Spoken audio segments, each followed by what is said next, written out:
আপনি এরকম ব্যবহার করছেন কেন? তাহলে আপনি বুঝিয়ে বলবেন, আপনি কেন চিল্লাচ্ছেন? আপনি আপনি আপনি চিৎকার করছেন কেন? চিৎকার তো করতে পারবেন না।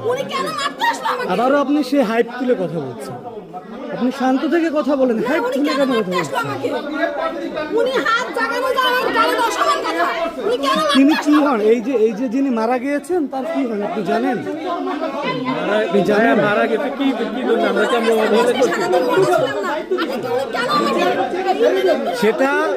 সেটা হচ্ছে আপনারা যদি এখানে চিল্লাচিল্লি করেন, এখানে যার স্বজন যারা আছেন তারা চিল্লাচিল্লি করতেছেন, মানে আপনারা যদি করেন ওয়েট